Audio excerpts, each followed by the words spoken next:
My nephew smashed my birthday cake while my family laughed, so I finally walked away forever. When a 5-year-old knocked my cake to the floor and everyone laughed like it was a joke, something inside me broke. After years of being the family's fixer and emotional mule, I picked up that ruined cake in silence, and decided I was done carrying their chaos. My name's Alex. I'm 33, a long-haul trucker, and the kind of guy people count on but never really see. I've always been the family mule, the one who shows up, foots the bill, fixes the mess. My little brother Ethan? He's the golden boy. Charming, impulsive, reckless. But somehow, to our mom, he's never wrong. Just misunderstood. My birthday was last week. We don't usually make a big deal, but Mom insisted on a family dinner at her house. I brought a store-bought cake on the way, German chocolate, my favorite. Nobody else really eats it, but it wasn't for them. Dinner was the usual chaos. Ethan talking over everyone. My dad quietly refilling drinks. Mom fussing over Max, Ethan's 5-year-old son, like he's the second coming.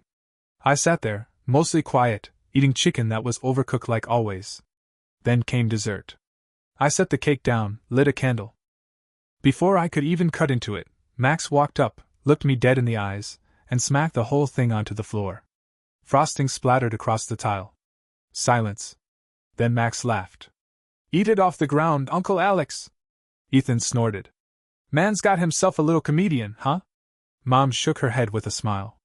"He's just being silly, Alex." Silly. I looked around. No one corrected Max. No one told Ethan to check his kid. My dad shrugged and reached for the broom. Mom already started wiping the frosting from Max's shoes. I bent down and picked up the smashed cake with my bare hands. I didn't say a word. Just scooped it up piece by piece, laid it in the trash, and wiped my palms on a napkin that smelled like bleach and meat grease. Inside me, something clicked. Not loud, just quiet and final, like a ratchet tightening the last notch. It wasn't about the cake. It never is. It was about a lifetime of being the punchline, the backup plan, the one they assumed would always take it. I was expected to laugh it off. To be the bigger person. But I didn't feel big in that moment. I felt invisible. I said thank you for dinner. Stood up. Grabbed my keys. "Where you going?" Mom asked, more annoyed than concerned. "Got a long drive tomorrow." I lied. "Early morning." "You're not even gonna open your gift?" Ethan asked. He held up a gas station card, still in the plastic. I just shook my head. "Keep it." I walked out before anyone could stop me, not that they would. The door closed behind me, muffling whatever they said next. I sat in my truck for a few minutes, hands still sticky, staring at the windshield like it could show me the next step. I didn't explode. I didn't scream. I just stopped. Stopped waiting for them to notice. Stopped pretending it didn't sting. Stopped playing the role they wrote for me a long time ago. That night I didn't sleep. I drove until the sun came up. Miles rolled under the wheels like years peeling off my back. They thought it was just a cake. But it was the last one I'd ever clean up. The road has always been the only place I felt like myself. No expectations, no guilt-tripping texts, no sudden calls about urgent favors. Just the hum of the engine and a sky that doesn't ask questions. After the birthday dinner, I kept driving. Not for the job. For my sanity. Somewhere near Amarillo, I pulled over and opened the glove box. Inside was an old spiral notebook I'd kept for miles logged and fuel calculations. But that night, I turned to a blank page and wrote something different. Debt tracker, family. It felt petty at first. Childish even. But the pen kept moving. $2,500, bail for Ethan, 2018. $1,800, cosign loan default, 2019. $400, Max's daycare when Ethan forgot. $9,200, business loan, never paid back. Page after page I wrote everything. Every late night call. Just until Friday. Every time I dipped into my savings while Ethan showed up with new sneakers or a fresh tattoo. I wasn't keeping score. I was finally seeing the score. Growing up, I was the serious kid. Ethan was the one with dimples and charm. I did chores without being asked. He made everyone laugh. When I brought home straight B's, I was asked why they weren't A's. When he flunked a math test, Mom said, "He's just more creative." That difference followed us into adulthood. When Ethan's crypto thing tanked, I covered his rent. When his girlfriend left, I picked Max up from preschool while he got his head straight. They called it love. Said it's what brothers do. But the love always seemed to cost me more. And the worst part? Every time I stepped in, they praised me, not with thanks, but with duty. You're so reliable. Ethan's just figuring things out. Max needs stability, and you are stability. What they meant was, hold the weight so Ethan doesn't have to. Be the emotional mule. Carry our chaos. You're good at that, aren't you, Alex? I started to realize something ugly. My usefulness had replaced my identity. They didn't love me. They needed me. There's a difference. The next time Mom texted me a Bible verse about bearing one another's burdens, I almost laughed. I wanted to reply, how about, thou shalt not leech off your oldest son? But I didn't. Instead, I wrote it down in the notebook. Emotional blackmail disguised as scripture, July 2022. That ledger became more than record-keeping. It was proof. A quiet scream I'd silenced for years. I started saying no in small ways. No to extra money. No to, can you swing by and fix the dryer? No to Max's birthday party, which, of course, was held the same day I was scheduled for a long run to Nebraska. Mom said I was letting the distance make me cold. I said, I've never felt clearer. They didn't like that. But for once, I didn't need them to. I was parked at a rest stop in Idaho when the text came through. It was around 9 p.m. I just finished a long haul, legs sore, eyes dry from the road. I'd finally gotten a moment to breathe. Then my phone buzzed. It was from my mother. We've talked it over as a family. We've chosen to sever all contact with you. Stay away forever. Just like that. 12 words. 12 words that cut deeper than anything they'd ever said to my face. No argument. No warning. Just execution. Underneath the message, I saw the little thumbs up emoji. From Ethan. Of course. I didn't feel what you might expect. No panic. No anger. No sadness. Just stillness. It was like a curtain being drawn back, and the truth sitting plain in the light. The love I thought I had from them wasn't love at all. It was conditional cooperation. I was valuable until I stopped playing the game. I sat in the cab for a long time, reading the text over and over, like it might rewrite itself. Then I opened my banking app. Looked at the loan I'd co-signed for Ethan 3 years ago. Still unpaid. Still draining my credit score like a leech. The silence in the truck was complete. No music. Just the hum of the parking lot lights outside and the low click of the refrigerator kicking on. I texted Ethan.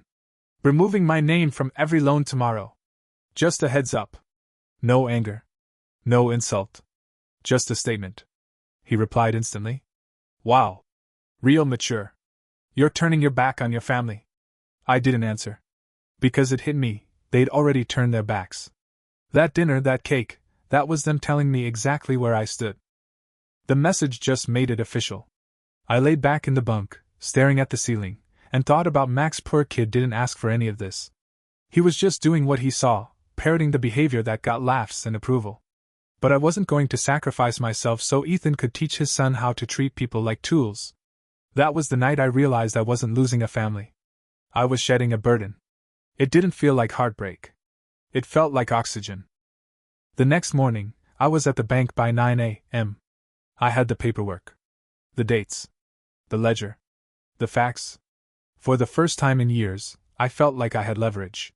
Not to punish, but to separate. I wasn't trying to make a statement.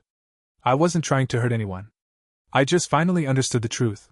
When people only love you as long as you're useful, then removing your usefulness is the only way to know who ever really loved you at all. Turns out, I already knew the answer. The next day, I drove straight from the bank to my parents' house. I didn't call ahead. I didn't ask permission. I just showed up with a folder full of paperwork, a clear head, and something I hadn't had in years: boundaries. Mom answered the door. Her expression hardened the second she saw me. You've got some nerve showing up here, she said. I held up the folder. Just need a quick talk.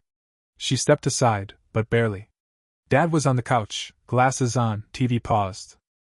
Ethan stood in the kitchen, arms crossed like he was waiting for a fight. I didn't sit. I stood in the middle of the room and laid the folder on the coffee table. I've removed my name from Ethan's loan. Legally. Finalized this morning. Dad opened his mouth, but Ethan cut in. Wow. Over some cake? You're seriously gonna screw me over because my kid acted like a kid? I didn't flinch. This isn't about Max. It's about me being done. Done with what? Mom snapped. Your family? No, I said. Done being the fallback plan. The fixer. The one who always pays, always drives, always shows up. Mom's voice shook. Family helps family? That's how we raised you. I turned to her. No. You raised me to be useful. You raised Ethan to be loved. That landed like a slap. Her eyes widened, but she didn't deny it. Dad finally spoke. Son, don't do this. We can talk it out. We've been talking for years. I said. But only when you needed something. Ethan laughed under his breath. You're so dramatic. Like you're some kind of victim. I looked at him, really looked. The smirk, the arrogance, the casual way he stood like nothing could touch him. For a second, I wondered if he even knew how much he'd taken from me. Then I realized it didn't matter. I'm not a victim, I said. I'm just done being your cover. Mom's voice turned ice cold. If you walk out that door, don't come back. I picked up the folder. You already told me to stay away. I'm finally listening. I walked past Ethan, who muttered something under his breath. I didn't ask what. It wasn't worth it. As I reached the door, Dad said, You don't have to burn the bridge. I looked back at him. I didn't burn it. I just stopped carrying it on my back. I got in the truck and pulled away. The street was quiet. No one followed. For the first time in my life, I didn't feel guilty for choosing myself. I didn't feel like I owed anyone an explanation. The silence was clean. Not cold, clean. Sometimes peace doesn't come with a sunrise or a speech. Sometimes it's just driving away from a place that never really saw you and realizing you don't need to go back. The days that followed were quiet in a way that felt unfamiliar. Not the lonely kind of quiet, the settled kind. I parked my rig in the lot behind my building, walked up the 2 flights to my apartment, and sat at the kitchen table with the ledger. I didn't cry. I didn't rage. I just started crossing things out. Paid. Final. Not my problem anymore. Then I opened my laptop and got to work. Credit reports. Password changes. Unlinking accounts I'd stupidly shared. Calling old lenders and utility companies Ethan had somehow roped me into. Each phone call was a tiny act of surgery, cutting out another piece of their influence. The first real test came 3 days later. A voicemail from Mom. Max has been asking about you. He's confused. We told him you're busy. He misses you. Please, Alex. Don't punish the child. I listened, heart tight. Max's face flickered in my memory, his crooked smile, the way he used to fall asleep in my lap watching cartoons. It stung. Badly. But I didn't call back. That night, Ethan texted. Hope you're proud. Mom hasn't stopped crying. Max made a drawing for you. Want to ignore that too? Then a photo. Max holding a crayon-scrawled page, me and him, stick figures with smiles. Above it, in shaky kid handwriting, I miss you, Uncle Alex. I stared at that photo for an hour. Then I put the phone down and walked out to the truck. I didn't drive anywhere. Just sat in the cab like it was a chapel, hands on the wheel, breathing slow. I whispered, I miss you too, buddy. And then I whispered something else. Your dad can fix this. Not me. The messages kept coming over the next week. You're heartless. You used to care. You've changed. Just apologize and we can go back to normal. But I had changed. And I didn't want normal. Normal was me bleeding slowly while they smiled and called it love. Eventually, I replied to just one message, a long one from Mom where she compared our family to a pack of wolves. We protect our own. Even when we fight. I wrote back. Love doesn't require debt. I won't carry yours anymore. That was it. One sentence. I didn't hear back. And that silence? It used to feel like abandonment. Now it felt like air finally moving through a room I didn't know was suffocating me. I started eating better. Sleeping deeper. Laughing at things again. I even reconnected with an old friend from my driving school days, someone who remembered me as more than just Ethan's brother. It didn't erase the past. It didn't make Max disappear from my heart. But I was building something new. Not revenge. Not rebellion. Just a life that belonged to me. It was a Thursday evening when I heard the knock. Not the usual mail drop or maintenance check. This was loud. Impatient. I looked through the peephole. Ethan. He looked rough. Hair uncombed, circles under his eyes, a forced smirk that didn't reach his face. I didn't open the door. Just stood behind it and asked, "What do you want?" "You really gonna talk to me through a chain like I'm some stranger?" I didn't answer. Just slid the chain lock across and cracked it an inch. "What do you want?" I repeated. He exhaled. "You made your point, okay? But this has gone too far. My credit's in the toilet. They're threatening to repo my car. Max doesn't understand why his favorite uncle won't see him." He paused, like waiting for guilt to bloom in me. "It didn't. I told you," I said. "This isn't my problem anymore." Ethan ran a hand through his hair. "Come on, man. We've always covered for each other. You're not some saint. You used to be there." "Yeah. I was always there. That was the problem." His voice changed, that cold, sharp tone I'd only heard a few times before, the one he used when he didn't get his way. "You're really gonna let your nephew grow up thinking you abandoned him?" I looked him straight in the eye through the gap. "No. He'll grow up and hopefully understand I stopped enabling his father." His jaw clenched. "You think this chain stops family?" "No," I said. "But it stops you." He tried the guilt one more time. "You think you're better than us now? Just 'cause you drive away from everything and pretend it makes you free?" I almost laughed. "I don't pretend anything, Ethan. That's your game." He looked down, scuffed his shoe on the welcome mat. "You don't have to be cruel. Just say it nicer." That one hit me harder than I expected. Say it nicer. Because he still believed the problem was tone, not truth. I sighed. "I won't. And I won't explain it again." He stared at me for a long second. Then turned and walked down the stairs slow, like he thought I might call him back. I didn't. I locked the door. Not with anger, with peace. Because that was the final test. The last desperate trick. And I didn't flinch. That night, I pulled the ledger from the drawer. I turned to the last page. Boundary held, even when tested. No guilt. No retreat. I closed the notebook. Then I slept, deeply, silently, like I hadn't in years. Time passed. Quietly, like wind over pavement. I finished sorting the last of the documents, finalized the credit repairs, and paid off what little I had left that belonged to me. The rest? Dead weight I'd stopped dragging. The family group chat slowed to silence. First it was passive-aggressive Bible verses. Then it was nothing. Ethan never came back. Mom didn't call. Dad sent one text on a Tuesday morning. "Don't know if you'll respond, but I'm proud of you." Quietly. Always was. I stared at it for a long time. Didn't reply. Not because I hated him. Just because I was tired of being pulled into things left unsaid. I started spending more nights in the apartment than in the truck. Cooked real meals. Went for walks. Found comfort in the strange, unfamiliar stillness of a life not shaped around other people's crises. It wasn't lonely. It was clean. Some nights I'd still think about Max, wonder how he was adjusting. Whether he'd ask about me less and less until I became just a name in old photos. Then, one afternoon, a photo came through. No text. Just the image. Max again. Holding another drawing. This time, it was just a sun, a truck, and a stick figure with Uncle ALX scrawled underneath. I could feel it trying to drag me back. The same way it always had, through the one person who hadn't hurt me. The one innocent. But I'd learned something important. Being missed doesn't mean you're meant to return. And guilt doesn't equal responsibility. I whispered to the photo. "I love you, buddy. But I'm not the fixer anymore." That night, I opened my notebook, the ledger that had once been a list of debts. I turned to a clean page. At the top I wrote, "Things that are mine. My name. My time. My money. My no. My peace." I paused, then added one more. My silence.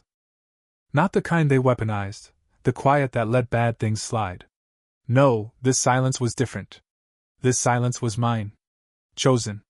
Powerful. The boundary between who I was and who I'd become. I closed the notebook for the last time. The next morning, I hit the road again, no destination, just open highway. The sun came up over the horizon like a slow exhale. I wasn't running anymore. I was just driving. And this time, the weight in the cab was only mine to carry.